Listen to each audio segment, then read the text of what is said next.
teaching in Buffalo. I was actually at Simmons Elementary School. Anybody? Oh, and then like all these guys. So then after that, I worked in Eminence, Kentucky, just north of Shelbyville for 4 years. And then my wife and I, we decided to have a third child. And realized spending 80 miles in the car every day would not be a good thing with a new baby at home. So got a job in Fayette County, and it's where my kids go now. So it's kind of super exciting. One thing my wife is making me promise you all, she's not here, but I told her that I would tell you, yes, I am wearing sandals. I usually wear dress shoes, but a couple of weeks ago we got a new puppy. His name is Jack. He's incredible. But, he's a sheepadoodle, which we learned after getting one. Their nickname is Sharkadoodle, so that they eat everything. So my dress shoes are now sitting on, well, the inside of him, because they literally ate Oh no! I mean, this is how I dressed at Asbury every day, just from the feet, so I figured, throwback. So anyway, so I was not an education major at Asbury, but the last 14 years I've been teaching. And quite frankly, like if you asked me 20 years ago what I was going to do with my life, I had no idea. But as soon as I kind of made that decision, that first time that I set foot in the classroom, I realized, oh my gosh, I want to do this for as long as I possibly can. And I'm hoping and guessing that all of you, from that first time you met your cooperating teacher to maybe that first time where you were no longer over Zoom and you're actually in person in a classroom, you realize, oh my goodness, I made the right decision for my life. Now, I was asked to get up and share a little bit, give that advice to those first-year teachers. And my first year in the classroom, like this is as blue as we're going to get, right? But I sucked my first year of teaching, right? You can admit to that one. If you taught before, and let me tell you the truth. We're going to have real teacher talk here. You will probably suck a little bit too, right? You'll have those moments. And guess what? I'm sorry. What, is that weird? But just trust me, it's okay. We all have those moments, especially since if you think about what this past year has been, it is going to be learning as you go come this fall. And so one piece of advice that I give to all of you, seek out those veteran teachers in that building. Like this summer, and if you're like every first-year teacher, when you finally get hired, maybe anybody already been hired for a job? Yeah. Oh, I'm sorry. Anyway, but I know, but those first, when you get hired for that first classroom, if you're like every other teacher, you're going to be aching for June the 1st when you can finally get in there after the floors get waxed and start to put your classroom together. Make that classroom a special place, but during that time, seek out that veteran teacher in that building. Introduce yourself. Find that teacher who everyone in the building loves, that has been teaching there for 47 years and is doing amazing things. Talk to them, introduce yourself to them, and ask them, hey, what do you do? How did you do this for so long? What advice do you have for me? And to be honest, you've probably had a lot of your cooperating teachers at your schools do the things that we do, but really there's so much learning that happens that first year in the classroom. And you will fall on your face, I promise you. And I'm thinking to my first year, I went home every single day and completely replanned what I was going to do the next day.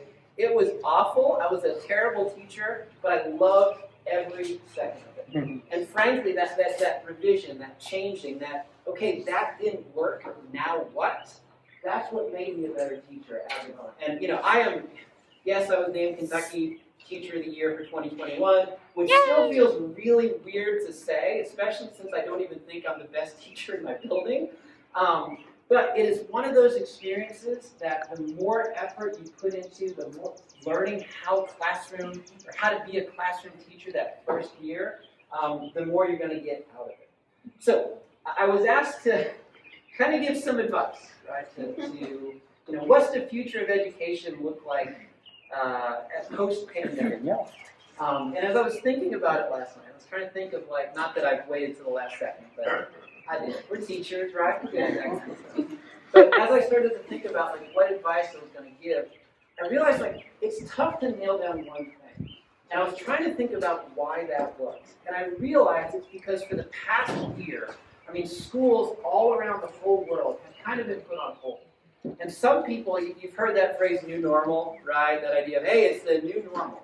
Well, guess what? In classroom, you've probably heard your cooperating teachers talk about those things like, oh man, if only school wasn't like this. If only we didn't have that. If only, the administration didn't make us do this stuff every day. Well, guess what? You are going into a school, you're going into a profession that, for all intents and purposes, has really just hit the reset button. You want to know what the future of classroom teaching is going to look like? It's you all. 5, 10, 15 years from now, whatever you put into your classroom, those changes that you want to make, you probably had a moment when you were watching something or you were watching like a teacher in the classroom like, oh man, I should have done this. I wish that the system wasn't this way. Guess what? When you get hired in your building, please do not go in the first day and be like, this is what's going to change. Don't do that. You'll probably get fired. No. Don't do that, right? But at the end of the day, like if you want to know, if you want to make change, education is at a point where people are starting to ask, like, what does the future look like? It's you all. So it really is whatever you make it, because nobody wants to go back to what it was a year and a half ago. And really, the profession is ripe for new teachers, new ideas. I've been thinking a lot too about, you've probably heard that phrase "learning loss." Anybody ever sick of hearing the phrase "learning loss" by this point? Like, it's a discussion that needs to be had. But I think, even Time Magazine this past week, their front page article was all about learning loss and it talks about the lost generation. I mean, if you really want my thoughts, I don't think there's been learning loss. I mean, it's been tough. I feel like there's content that hasn't been taught as well as it could have been. I feel like, yeah, if you teach elementary school and you're going in, you're going to have some students who are going to need some extra time on their multiplication factor and division factor. But over this past year, students have learned life lessons that, let's be honest, there's absolutely no way in the classroom that we could teach them. That idea of resiliency, that idea of grace under pressure, that idea of perseverance, that idea of, hey, I don't have to call tech support because you know how to log into your Chromebook now. Like even little issues like that, students have learned that they can do it. And yes, you're going to have some parents, I promise you, that first day they're going to say, well, she dropped 3 percentage points last year, and we really want to make sure that she gets caught up. Guess what? Kids are amazing. They will be able, and you guys, just from knowing a few Asbury students that have come through my school this year, through practicum programs, through their student teaching experience, you all are doing amazing things. And those students are not only going to go back to where they were, they're going to go beyond. I talked about at the start about this idea of finding that veteran teacher. There's a teacher in my building that I'm thinking of. Her name's Miss Earl. And I mentioned that idea of 47 years. She's actually been teaching at my school, teaching in the same classroom for the past 47 years. And her husband passed away 5 or 6 years ago, and the teaching profession is what's keeping her going. And she has taught at my school for so long that you probably you might have your the kids. Oh, I had your mom. Well, she's having grandparents. Right? She's having grandkids of kids that she's had before. And my hope is that all of you who are going into profession, there's probably some of you right now that you're like, oh, I might be a principal one day. I might be a curriculum coach. I might be that person who takes that evil district job downtown or goes and works at a college, right? Aw. We like it. Right here, it's cool. It's cool. But anyway, so you're going to have people who do that, but at the end of the day, it's teachers who make a difference in the building. And that's you all moving forward. Last thing I want to talk about, right, is this idea of technology. I think one thing that technology is great. I mean, the fact that I can sit here and, then I can record a TikTok video and y'all have no idea that I'm doing. Just kidding. It's not. Technology is something which I feel like, it really is changing the face of what education looks like. However, I think we've learned that technology can't be the thing that saves education, because if it could, I would love to just record a 7-hour YouTube video every day, just press play, put it up on my smart board, and then kick back and drink in LA, eat a bag of Grippos while my students are learning. while technology can really provide, it can redefine what classrooms look like, what education can look like for students, it can't be the be-all, end-all. It has to be, sometimes it's, hey, here's a pencil, you've heard of this thing, right? Sometimes it's going to be that, but sometimes it's going to be using technology, whether it be, it's so funny, the idea of a Chromebook 10 years ago, like, wow, nowadays it's like, oh gosh, how old is this thing? But at the end of the day, I do feel like technology still has a relevant place in the classroom, so long as it's used the right way. And if all of you're using a Chromebook for is just to substitute something which could be a real experience for students, whether it's you're taking them on a field trip somewhere, or you're having them, I don't know, meet somebody, that's great. But if you can actually take students to places, if you can actually use a device to create, as opposed to just consume, it's really something to think about when we think about technology moving forward. All right, how long was that? How did you? You okay? It's about 12 minutes. Right 12 minutes, yeah. Thank you all so much. This was really cool. And it's always weird to come back here. I don't know. When I was here, we couldn't wear screen prints. Can they do that now? Yeah.